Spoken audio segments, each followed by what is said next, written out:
In the shadowed halls of Renaissance Florence, where political fortunes shifted like morning mist and men's lives hung by threads of perception, Niccolo Machiavelli observed a truth so profound and counterintuitive that it would reshape our understanding of power itself. As he watched princes rise and fall, as he witnessed the dance of accusation and defense that destroyed even the most capable leaders, he arrived at a revelation that cuts against every human instinct. The most powerful response to attack is not defense, but transformation. The year was 1513, and Machiavelli himself had fallen from grace. Once the trusted secretary of the Florentine Republic, he now found himself imprisoned, tortured, and exiled to his small farm in Sant'Andrea. It was here, in his darkest hour, that he would write the observations that would echo through centuries. But unlike those who had fallen before him, Machiavelli did not waste his energy defending his past actions or justifying his former positions. Instead, he did something far more radical. He destroyed the version of himself that could be destroyed and rebuilt something untouchable. The conventional wisdom of his time, much like today, dictated that when accused, one must defend. When attacked, one must parry. When questioned, one must justify. Yet Machiavelli had observed too many brilliant minds waste away in the futile exercise of defense. Too many capable leaders brought low not by their enemy's strength, but by their own weakness in engaging with accusations that were designed not to seek truth, but to diminish power. Consider the fate of Pier Soderini, the man Machiavelli had served faithfully. When the Medici returned to power and accusations flew against his administration, Soderini spent his final days as leader attempting to defend every decision, justify every policy, and counter every criticism. He believed, as most do, that truth and reason would prevail. He died in exile, his reputation in tatters, not because he was guilty of the crimes alleged against him, but because he had allowed himself to be drawn into a game where defense itself was defeat. Defense, he realized, was not protection. It was participation in one's own destruction. Every moment spent defending is a moment spent in the frame of reference established by one's accusers. Every justification accepts the premise that justification is needed. Every counter-argument validates the importance of the original argument. This insight would form the foundation of what historians would later recognize as one of the most sophisticated understandings of power dynamics ever articulated. But Machiavelli's genius lay not merely in identifying this pattern, but in prescribing the antidote, the complete transformation of the self that others seek to destroy. Part 1. The Anatomy of Destruction Through Defense. The morning sun cast long shadows across the Piazza della Signoria as Lorenzo de' Medici the Magnificent held court, his presence commanding the attention of Florence's most powerful citizens. Yet even Lorenzo, master politician that he was, carried within him the seeds of the very weakness that Machiavelli would later identify as the fatal flaw of all who seek to maintain power through conventional means. It was during these early observations that young Machiavelli first began to understand what he would later term the defensive trap, the psychological and strategic error that transforms strength into weakness and turns the accused into the architect of their own downfall. The pattern was so consistent, so predictable, that once recognized it became impossible to unsee. The trap begins with a fundamental misunderstanding of what defense actually accomplishes. When we defend ourselves against accusations, we believe we are protecting our reputation, our position, our very identity. In reality, we are doing something far more dangerous. We are accepting the battlefield chosen by our enemies and fighting according to rules designed for our defeat. Machiavelli observed this phenomenon with clinical precision during the downfall of numerous Florentine leaders. Each followed the same tragic pattern. First came the accusation, often vague, always inflammatory, designed more to provoke reaction than to establish fact. Then came the inevitable defensive response, as the accused party felt compelled to address each charge, counter each claim, and set the record straight. Finally came the destruction, not through the strength of the original accusations, but through the weakness revealed in the act of defense itself. The mechanics of this process are as elegant as they are devastating. When we defend, we inadvertently accomplish several things that serve our enemy's purposes perfectly. We validate the importance of their accusations by treating them as worthy of response. We shift the conversation from our strengths and achievements to their chosen battleground of alleged weaknesses and failures. We consume our own energy and time in reactive responses rather than proactive advancement of our goals. Most crucially, We present ourselves in the inherently weak posture of the accused rather than the inherently strong posture of the leader.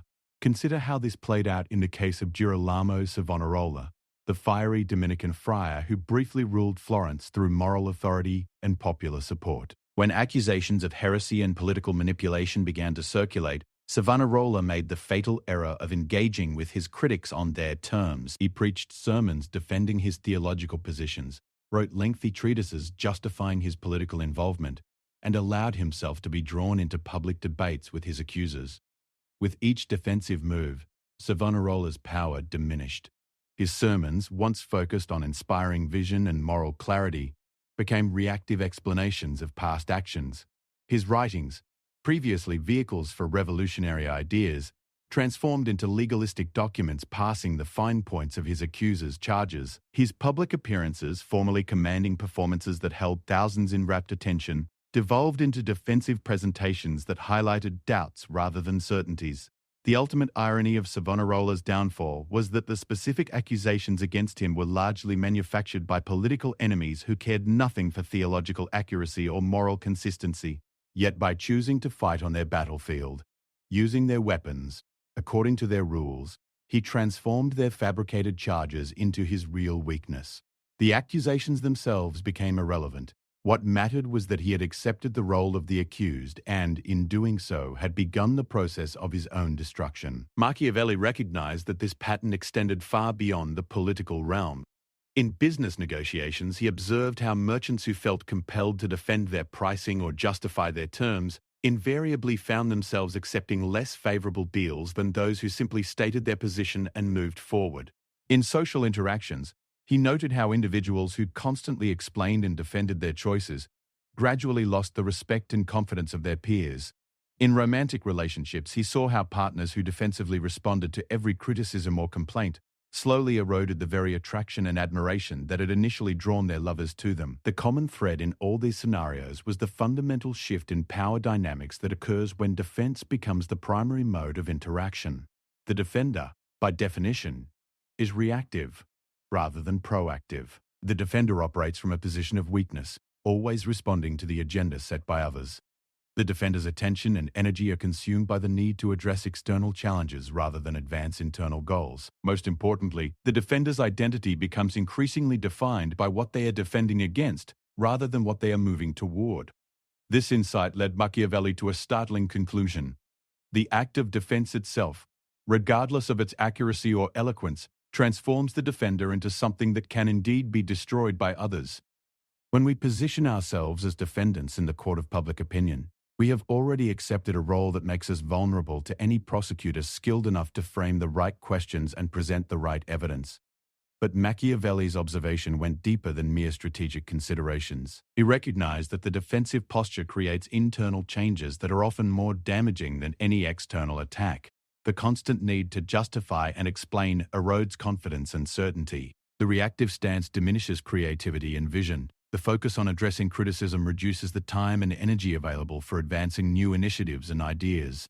Perhaps most perniciously, the defensive mindset creates a feedback loop that actually validates the accusations it seeks to refute. When we spend significant time and energy defending against charges of weakness, we demonstrate the very weakness the accusations were designed to expose. When we feel compelled to justify our competence, we reveal uncertainty about our competence. When we argue our case repeatedly, we suggest that the case is indeed arguable rather than self-evident. This psychological dimension of the defensive trap was perhaps Machiavelli's most profound insight. He understood that power is fundamentally a psychological phenomenon, a matter of perception, confidence, and belief rather than objective capabilities or resources. Therefore, any response that undermines the psychological foundations of power, regardless of its logical merit, ultimately serves to diminish actual power. The leaders Machiavelli observed who fell into the defensive trap shared another common characteristic. They believed that truth and reason would ultimately prevail. They thought that by carefully addressing each accusation, by providing evidence and logic to counter false claims, by appealing to fairness and facts, they could restore their position and reputation. This belief, while admirable in its idealism, proved consistently fatal in its naivety. Machiavelli realized that accusers rarely seek truth or fair resolution.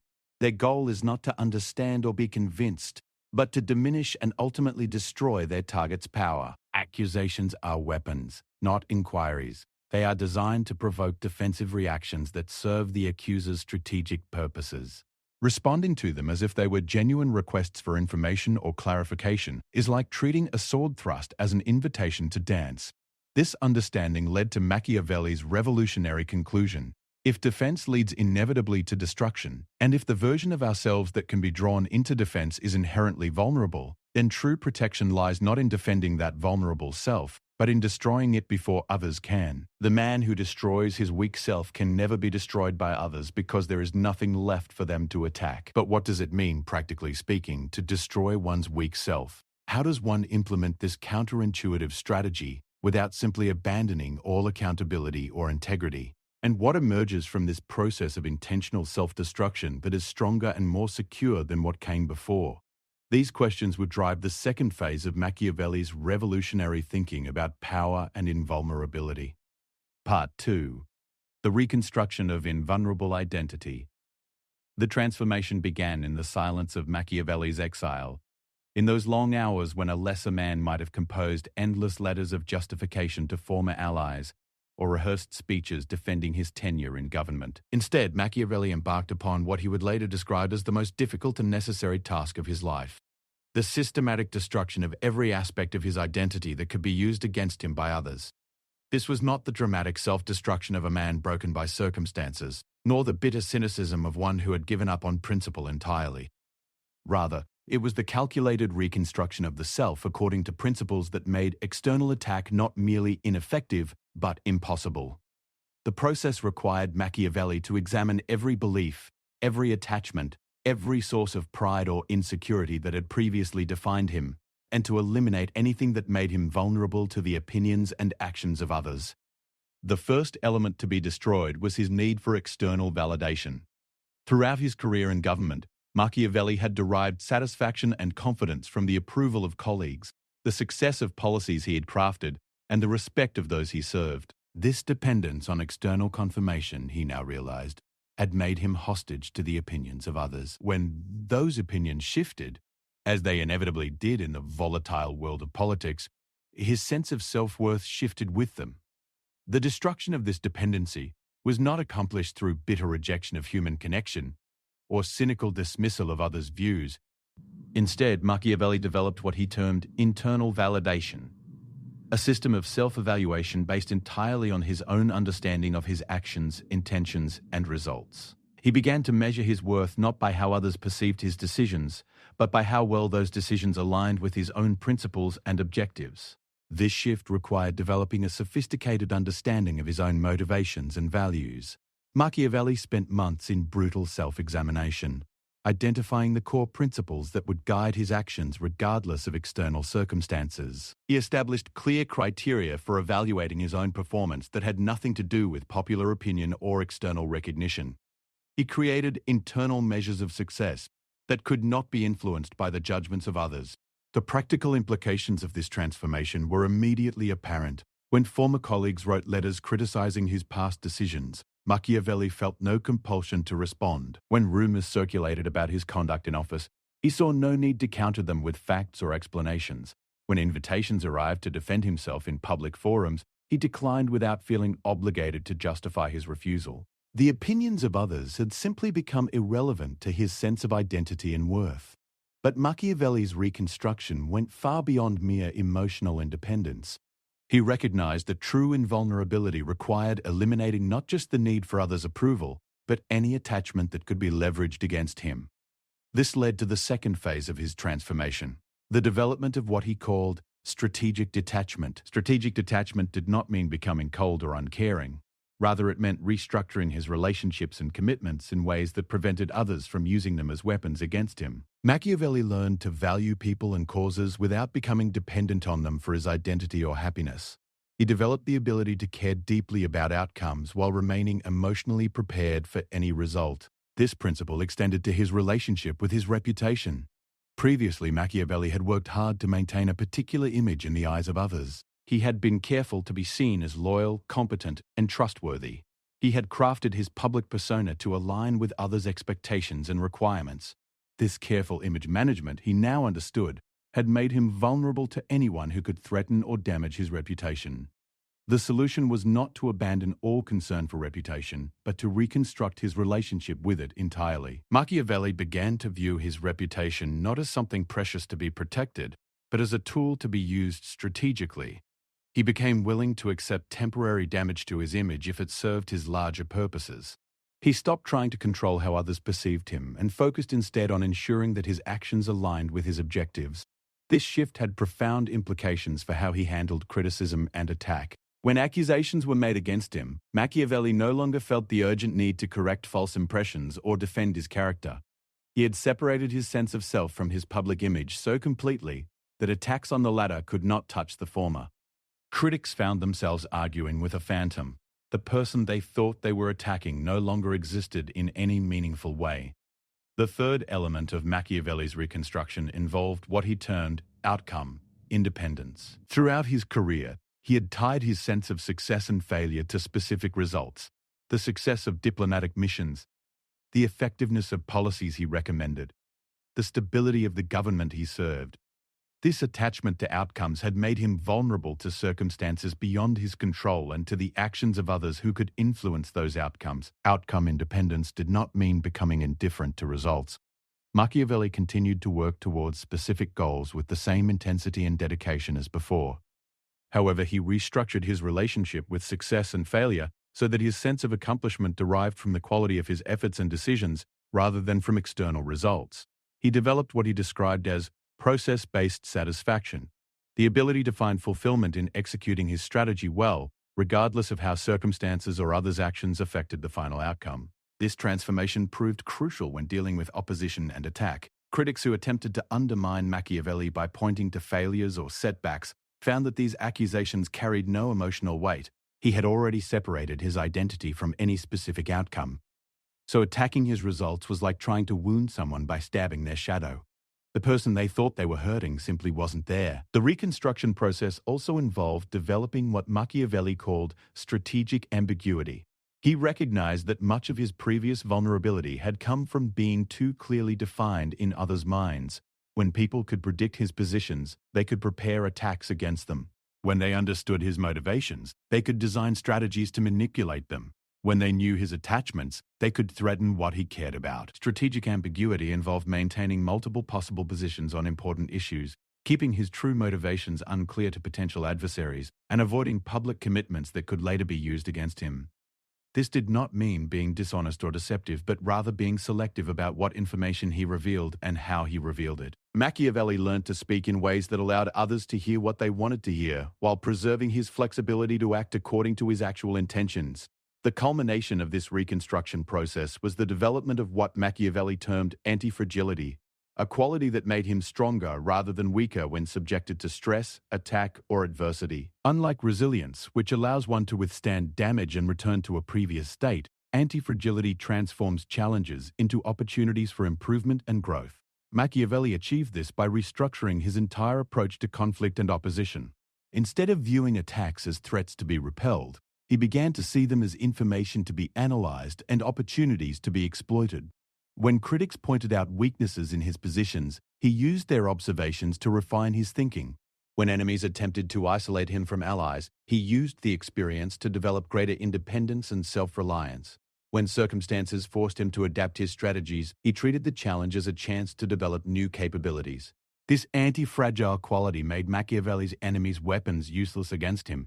Every attack made him stronger rather than weaker. Every attempt to diminish him became a tool for his own development.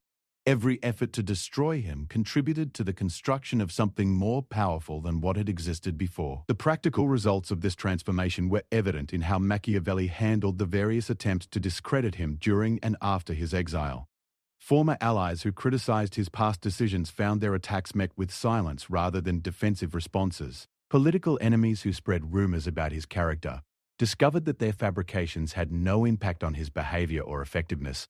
Critics who challenged his ideas encountered a thinker who incorporated their valid points while dismissing their valid ones without emotional reaction. Perhaps most importantly, Machiavelli's reconstruction created a version of himself that was genuinely immune to the defensive trap that had destroyed so many others. Since he no longer derived his identity from external validation, attacks on his reputation carried no emotional weight. Since he had developed outcome independence, threats to his projects or plans could not manipulate his behavior. Since he had embraced strategic ambiguity, opponents could not predict or counter his moves effectively. The result was a form of power that was unlike anything his contemporaries understood. It was power that did not depend on position or title, since these could be taken away. It was power that did not require the cooperation of others, since it was self-contained and self-reinforcing. It was power that grew stronger rather than weaker when challenged, since every challenge became an opportunity for refinement and improvement. But Machiavelli's reconstruction was not merely a defensive strategy designed to protect him from attack.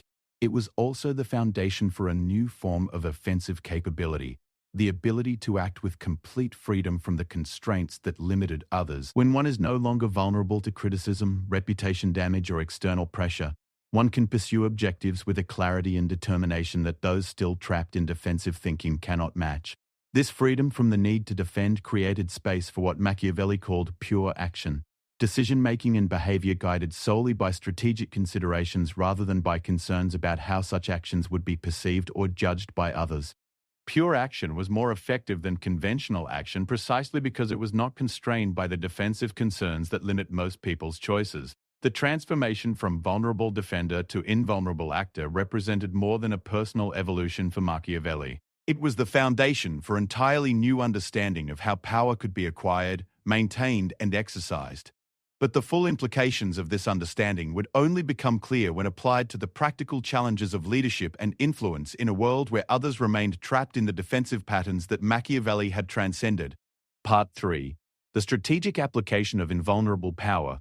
The true test of Machiavelli's transformation came not in the quiet of his rural exile, but in his return to the complex world of Florentine politics and his subsequent influence on Renaissance thought. What emerged was a demonstration of how the principles he had developed, the destruction of the defensive self and the construction of invulnerable identity, could be applied to create unprecedented forms of influence and control. The first arena where Machiavelli tested his new approach was in his writing. When he began work on The Prince, he faced a challenge that would have trapped his former self in defensive thinking.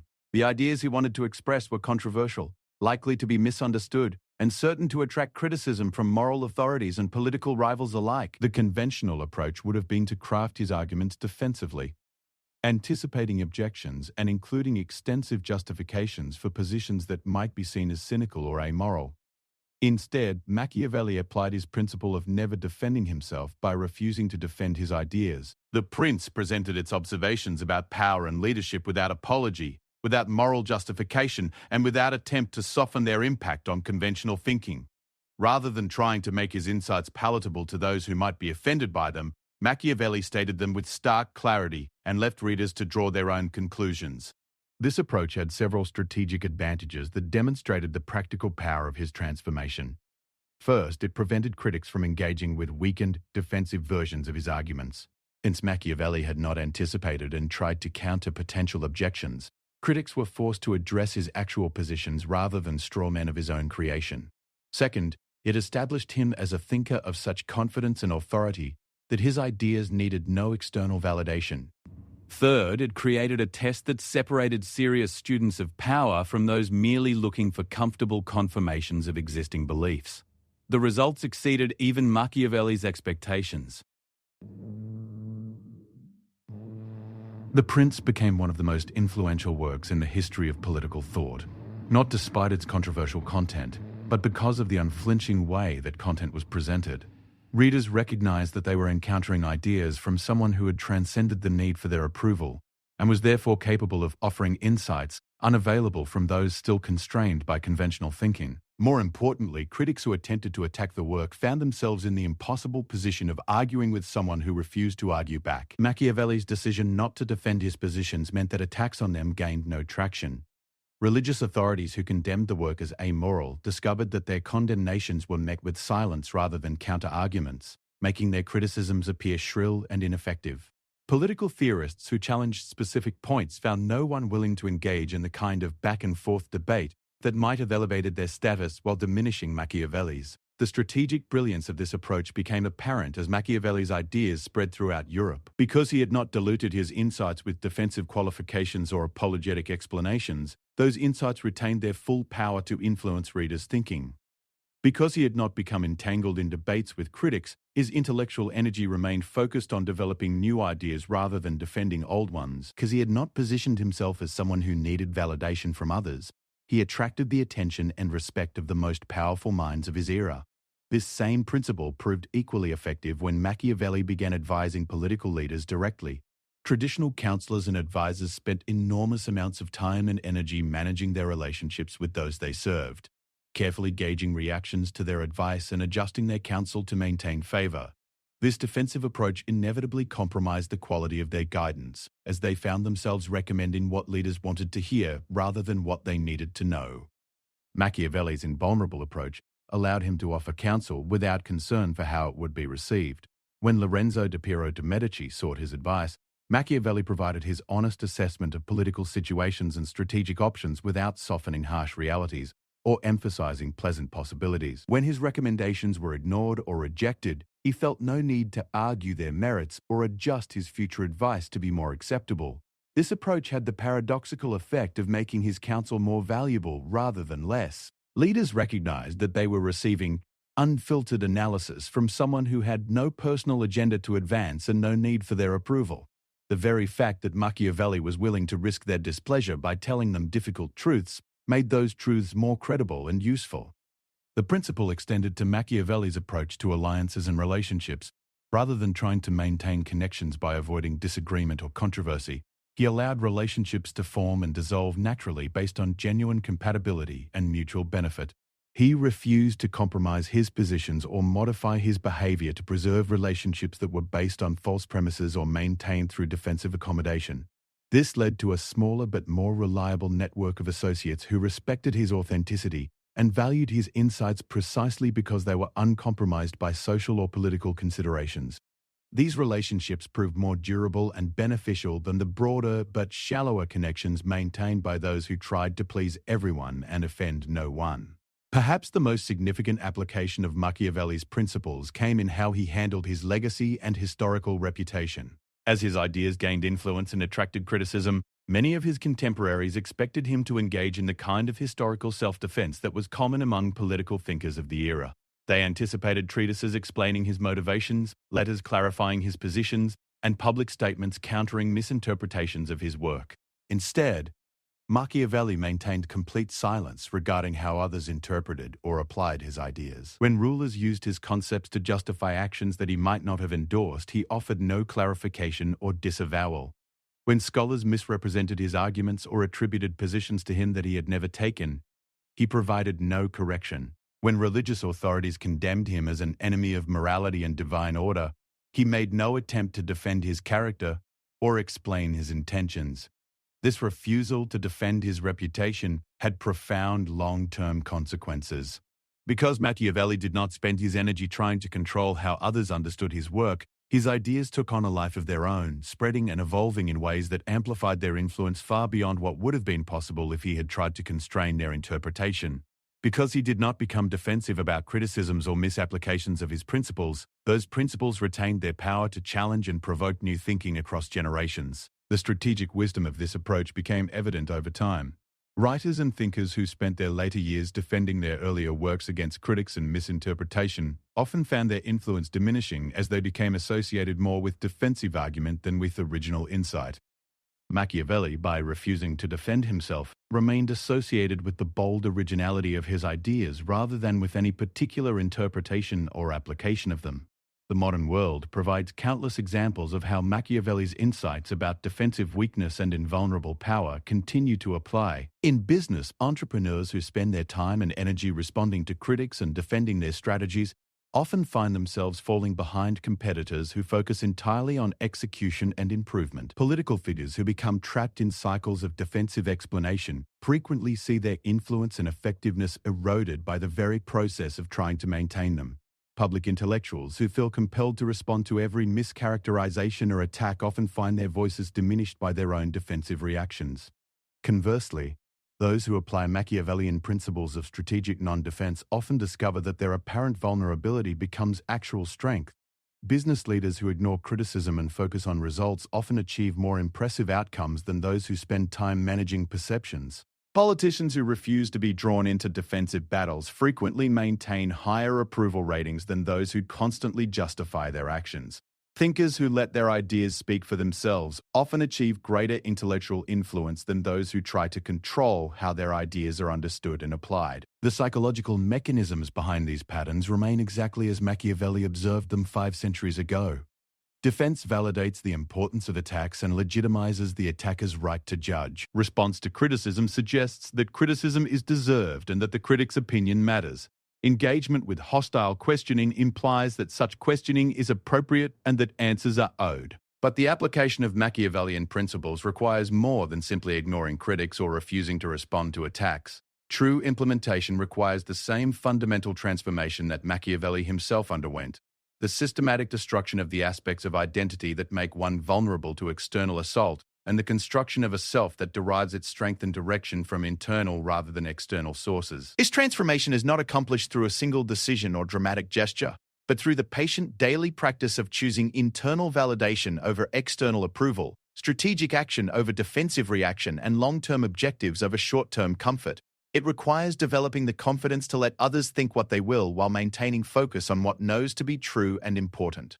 The ultimate proof of Machiavelli's insight lies in observing the fate of his ideas and influence compared to those of his contemporaries who chose different approaches. While the defensive writings and self-justifications of other Renaissance thinkers are now studied primarily by historians interested in the period, Machiavelli's undefended observations about power continue to influence leaders, strategists, and thinkers across every field of human endeavor. His willingness to destroy the part of himself that could be destroyed by others created something truly indestructible. Ideas so powerful and insights so fundamental that they transcend the circumstances of their creation and the intentions of their creator.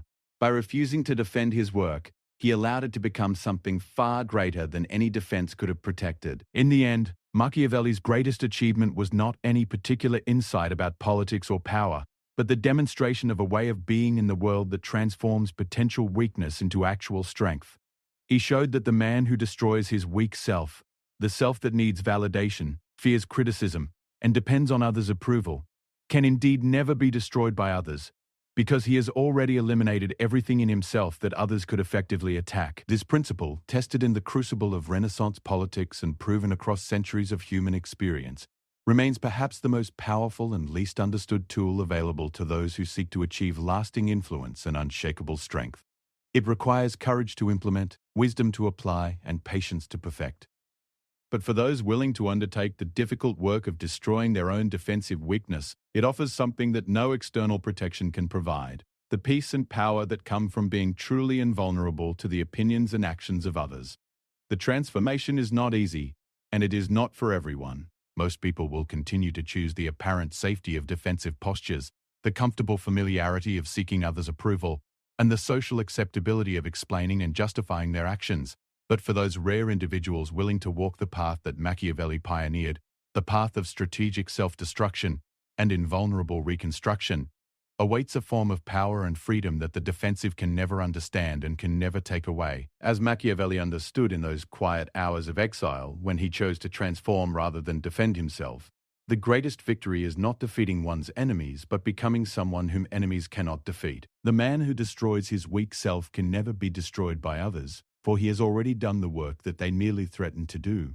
And in doing it by choice rather than compulsion, he has transformed destruction into creation, weakness into strength, and vulnerability into the most profound form of power, the power that needs no defense because it has no weakness to defend. This document explores the revolutionary insights of Niccolo Machiavelli regarding the futility of defensive strategies and the power that emerges from strategic self-transformation. Drawing from his personal experience of political downfall and renewal, it demonstrates how the principles he developed continue to offer profound advantages to those willing to apply them in modern contexts of leadership, influence, and personal development.